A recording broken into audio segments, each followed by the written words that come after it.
윤석열 전 검찰총장의 첫 민생 행보 키워드는 탈원전. 총장직을 내려두게 된 이유에 대해서도 이렇게 직접 언급한 바 있습니다. 제가 이 총장직을 그만두게 된 것 자체가 이 월성원전 사건의 처리와 저는 직접 관련이 있습니다. 굉장한 압력이라면 압력 그런 것들이 들어왔고. 이른바 탈원전을 주장한 윤 전 총장. 오늘은 카이스트에서 원자력 공학 전공생과 만났습니다. 발만 빨라진 게 아닙니다. 윤 전 총장의 말도 거세졌습니다. 여권 내 지지율 1위 이재명 경기지사가 고향 안동에서 미점령군이란 표현을 쓰자 바로 페이스북에 셀프 역사 왜곡 절대 용납할 수 없다며 공격했습니다. 곧바로 여야 대선 주자 지지율 1위 간의 공방이 벌어졌고 뉴스 헤드라인을 장식했습니다. 대선 출마를 선언하자마자 직접적이고 강한 메시지들을 내놓는 윤석열 전 총장. 일부에서는 이 또한 전략이란 분석을 내놨습니다. 그리고 지난주 두샜던 검증 논란, 부인 김건희 씨의 인터뷰가 논란을 일으켰고 장모는 3년형 법정 구속이 됐죠. 자, 이것 때문에 윤 전 총장의 거센 메시지들은 이른바 처가 이슈를 다른 이슈로 바꾸려는 공격이 최선의 방어다. 이런 전략이란 풀이가 나오고 있는 겁니다. 하지만 이재명 지사 가만히 놔두지 않죠. 어제 페이스북에 누구의 장모냐 보다 사무장 병원 근절이 더 중요합니다라며 다시 한번 장모를 상기시켰습니다. 가정 논란과 관련된 위기를 돌파하려는 윤 전 총장의 전략, 통할까요? 예, 두 번째 주제는 윤석열의 탈장모로 잡았습니다. 물음표를 붙였습니다. 윤석열 전 총장의 장모가 지난주에 구속이 됐지 않습니까? 아무래도 이제 유상범 의원님이 윤 전 총장과 같이 일도 하셨으니까 혹시 그 뒤로 뭐 통화하시거나 그런 적이 좀 있나요? 6월 29일 날 출정식 하는 날은 제가 이제 윤석열 총장이랑 통화를 하면서 여러 가지 얘기를 나눴었는데 장모 구속 이후에는 통화를 못했습니다. 다만 이제 그 뒤에 필요한 인재가 있어서 인재를 제가 추천하는 정도 메시지를 보낸 거는 있는데요. 먼저 그 모습을 보면서 윤석열 총장이 저렇게 말하는 태도, 강한 이 메시지를 주는 게 본래 윤석열 총장의 그 모습입니다. 그러니까 본인이 갖고 있는 생각이 A라 그러면은 그 어떤 그 돌려서 말하는 그 여의도식 화법이 아니라 본인의 생각을 직접 말하는 말하는 스타일이기 때문에 자기의 화법으로 그냥 말을 한 것이다. 다만 그 정치적 의도와 과연 이제 그 처가 뭐 문제 이런 부분이 있었느냐는 변론을 하고요. 그다음에 그 윤석열 총장이 왜 탈원전을 가지고 얘기를 이렇게 먼저 하느냐 이 문제를 보면 윤석열 총장의 개인 검찰을 떠나는 과정 거기에도 깊이 관련이 되어 있습니다. 본인이 이미 설명을 했지만 사실은 탈원전 배은규 배은규 장관에 대해서 그 당시에 구속영장을 청구하고 하자마자 이제 소위 청와대랑 민주당에서 이제 검수완박이라는 그 법률을 막 입법한다 그러면서 굉장히 압박이 심했던 상태입니다. 그러니까 윤석열 총장 개인 징계 뭐 이런 부분에 대한 압박보다는 사실 검찰 전체에 압박이 되니까 이제 윤석열 총장이 더 이상 못 버티고 떠나는 그 상황이 됐는데 그 개인적인 그 두 가지 부분이 연계되고 또 이 탈원전이라는 것이 문재인 정부 저희가 비판하는 문재인 정부의 가장 잘못된 그 정책 중에 하나라는 상징성이 있고 하니까 두 가지를 가지고 이제 먼저 시작을 한 게 아닌가 제가 생각합니다. 처음에 여쭤본 건 뭐 탈원전 얘기까지 쭉 하셔서 길게 들었는데 장모님이 구속됐잖아요. 이게 당내에서 이제 윤 전 총장의 어떤 내밀한 이야기도 그 뒤에 연락이 없었다니까. 전달받았습니다. 그 이제 다시 통화한 분으로부터 제가 말씀을 드렸는데 그 걱정을 하니까 뭐 이미 그 법원에서 판결이 난 부분인데 이제 어떻게 하겠냐? 자기는 원칙대로 가겠다 이런 입장을. 원칙대로 안 가면 어떤 방법이 있습니까? 원칙대로 가겠다는 말이 그거 말고 다 방법이 없는 거예요? 방법이 없죠. 그냥 원칙대로 간다는 건 뭐예요? 무슨 이야기예요? 그대로 가는 거지. 그 말은 지금 정확하게 전달한 건 아니고 그 전달한 사람의 얘기는 이제 발생을 했으니 이제 와서 어떻게 하겠냐. 다만 내가 정치적 행보를 그대로 내가 계획한 대로 그냥 원래 가겠다. 마이웨이를 가겠다. 그렇습니다. 장모는 장모고 그 문제는 내 길은 내 어차피, 길이다라는 거군요. 그렇습니다. 알겠습니다. 장모가 구속됐을 때 민주당 내 분위기는 좀 어땠습니까? 아니, 저희는 실은 이제 1심 유죄 나오니까. 아니 뭐 아까 무슨 바지 이야기 한참 하셔서 제가 이제 생각해 보면 후보의 부실한 하체가 드러났다고 저희는 생각했죠. 그리고 그 실제로는 저는 이제 이 과정을 보면서 이제 이렇게 자꾸 파헤쳐지는 것들이 계속 생길 겁니다. 팩트로만. 예. 그러니까 뭐 의혹 이런 이야기 필요 없고요. 그냥 팩트로만 드러난 것으로만 책임지면 될 것이다. 이렇게 봅니다.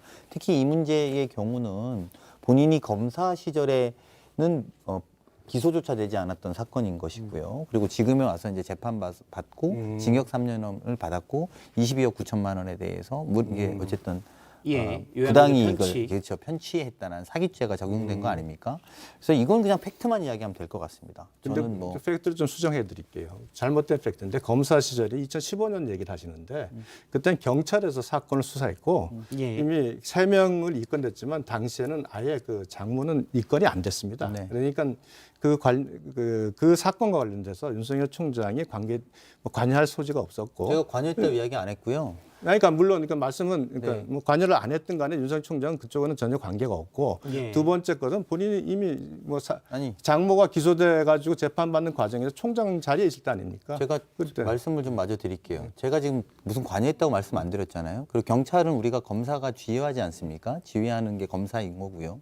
그리고 우리가 그때로 돌아가면 장모가 그런 일이 있었던 것이 사실이고 동업자 셋은 구속이 됐고 지금 벌을 받았고 이분은 안 받으신 것 아닙니까? 그리고 나서 이게 끝나고 나서 어쨌든 본인이 검사를 떠나고 나서 재판이 되었더니 결과가 이렇게 나왔다는 게 아니 그건 좀 잘못된 팩트죠. 예. 왜냐하면 잠시만요. 총장 시절에 자, 그럼 기소가 일단 됐죠. 얘기를 마저 네, 하시죠. 제가 잘못됐죠. 마저 네, 마저 총장 시절 제가 그러니까 이거는 그냥 드라이하게 이야기하면 됩니다. 아 그렇긴 한데 네, 그러니까 그거는 제가 이걸 가지고 다른 이야기를 드리는 게 아니라 팩트만 말씀드리는 거니까요. 그러니까 그거에 대한 판단들을 국민이 하고 있을 거라는 게 더 중요합니다. 예. 그리고 제가 볼 때 유 의원님이 그 내용을 얼마나 알고 있는지 모르지만 저는 내용 잘 모릅니다.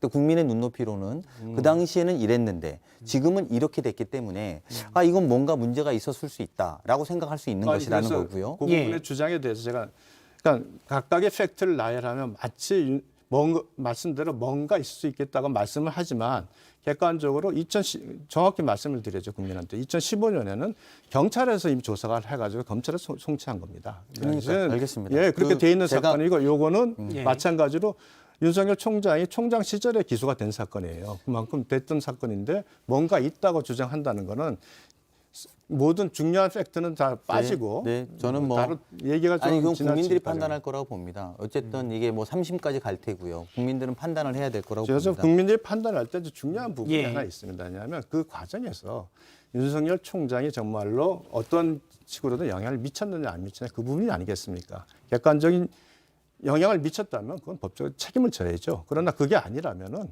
이제 이런 식으로 팩트만 나열해가지고 뭔가 있지. 아니, 이거는 저는 좀 말씀 뭐 잘하셨다고 보고요. 그런 거는 감찰도 해야 된다고 봅니다. 당시에 관련 있었던 사람들에 대해서 법무부 감찰이 필요하다고 저는 봅니다. 왜냐하면 너무나 다른 결과가 나왔기 때문입니다. 그것 또한 저는 사실관계가 하면 될 문제이기 때문에 토론의 주제는 적합하지 않다고 예. 보고요. 아, 근데 오늘, 그건 좀 자꾸 말씀을 그런 식으로 이제 몰아가니까 내가 이제 팩트 정정이라는 차원에서 말씀을 드리는 거예요.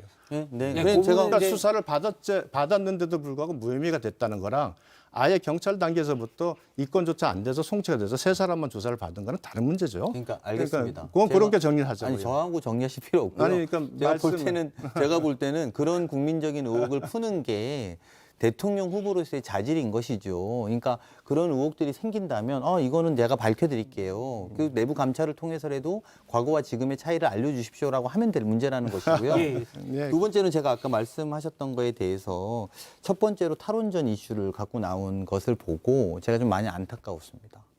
이게 검사는 과거를 파헤치지 않습니까? 하지만 대통령은 미래를 말하는 사람입니다.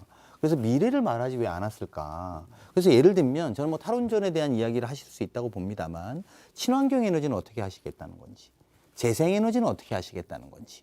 물론 이제 문재인 정부의 탈원전 정책에 반대한다는 건 알겠습니다. 그건 워낙에도 알았고. 근데 그거 말고 내 미래에서 우리 대한민국의 재생에너지는 어떻게 또 친환경 에너지는 어떻게 확보해야 된다라는 말씀이 없었다는 점이 저는 대통령 후보면 그 이야기를 해야 되는 거거든요. 예. 그래서 그런 것들은 굉장히 많이 아쉬웠던 지점입니다. 아, 그렇게 생각하시는군요. 근데 사실은 이제 탈원전이라는 것이 다 재생에너지와도 연계되고 다 돼 있습니다. 그런데 제가 산자위 보는- 간사예요. 제가. 잘 알고 있어요. 여러 가지로. 근데 지금 이제 윤석열 총장이 탈원전에 대해서 정책을 비난하면서 얘기했던 것은 앞으로 대통령이 되면 탈원전 정책에 전면적인 수정이 있다, 수정할 것이라는 자기의 입장을 밝힌 거라고 봐야죠. 그것이 마치 과거로 들어갔다고 말씀하시면 아니 썩은 그거는 원래도 알고 있었던 거잖아요. 예. 그러니까 저는 그 입장을 강하게 자기가 네. 이제 주장을 하고 이 과거의 이 잘못된 정책에 대해서는 정확히 어떤 방향으로 가겠다는 자기의 사인을 정확하게 밝힌 거죠. 아니, 밝혔다고 봐야죠. 뭐. 그러니까요. 제가 말씀드리는 건 그렇게 하면 문재인 정부의 본인이 반대하는 정책으로 앞으로 한 3개월을 다 쓰실 수 있어요. 그래서 제가 말씀드리는 거를 이렇게 무슨 비판이라고 생각하지 말고 잘 생각해 보세요. 그렇게 하면 모든 정책을 다 말할 수 있습니다. 근데 그게 아니라 나는 그거에 더해서 무엇을 하겠다는 게 있어야 됩니다. 그래서 후보가 예를 들면 나는 다시 문재인 정부의 탈원전 정책에 반대하는데 그러면 친환경과 에너지 정책을 이렇게 가져가야 된다고 생각하고 예를 들면 SMR에 대해서는 내 입장은 이렇고 그리고 우리의 현재 기술 수준은 이렇기 때문에 앞에 어느 정도 목표까지 가야겠다든지 이런 것들을 구체적으로 내놓는 것이 대통령 후보자로서의 예를 들면 행보인 것인데 근데 그냥 이건 잘못됐다라고 이야기하는 것은 예전과 다르지 않다라는 이야기입니다. 일단 뭐 저희가 두 분이 계속 이제 좀 약간 각 후보들의 예민한 부분들이어서 신경이 곤두서 있는 것 같아서 이 사진 잠깐 보도록 사진을 하나 보려고 그랬는데 사진 잠깐 하나 짧게 보도록 하겠습니다. 윤 전 총장의 장모가 당시 이제 의정부 지법에 출두했을 때의 모습인데 당시 이제 이전에 국민의힘에 있던 전 의원이 이런 말을 했습니다. 그러니까 이제 너무 캠프 자체가 아마추어적이다. 재판 받으러 오는데 명품 가방에 벤츠 타고 오면 정무적이지 않은 것 아니냐 이런 얘기를 했었는데 지금 저 차를 타고 왔거든요. 뭐 자기 차 타고 온 것 같긴 한데 어떻게 이런 캠프에서 그런 능력은 좀 부족합니까? 어떻습니까? 사실은 뭐 장모를 별개로 보면 글쎄요. 별개로 하긴 해야 되는데 기본적으로 이제 캠프에서 장모 문제까지 충분히 커버를 했었다면 아마 저 부분도 조금은 정리가 됐을 것 같은데 제가 봐서 이제 저런 부분이 그렇게 노출된 것 자체는 뭐 그런 비판을 받는 것이 타당하다. 그리고 조금 더 캠프 쪽에서는 그러니까 단순히 후보뿐만 아니라 후보 주변의 사람들에 대해서도 좀 관심을 갖고 제대로 좀 그 상황에 대처할 수 있는 그 노력을 기울여야 되겠다. 윤 의원님이 엄청 유 의원님이 윤석열 후보를 막아주고 싶은데 지금 못 막아서 안타까움이 절절 넘치세요. 그래서 저는 뭐 그런 마음이 이해됩니다. 저희들도 사실은 여당 하다 보면 정말 이렇게 막기 어려울 때 있거든요. 저런 게 사실은 막기가 되게 어렵죠. 그리고 조금 더 신경 썼으면 왜냐하면 국민의 눈높이라는 거 있잖아요. 벤츠 또 뭐 저 명품 핸드백 몇 천만 원짜리 렌트백 이게 국민들에게 주는 허탈감 그리고 그것의 판결이 22억 9천만 원 편취. 그러니까 국민들은 그런 것들이 굉장히 그 정도 해주시죠. 아니, 충분하게 했어. 그 정도 해도 되겠습니다. 많이 먹었다 아이가. 많이 먹었어. 그만하겠습니다. 뭘 그렇게 또 거기다 또 22억 또 한마디 강조하나.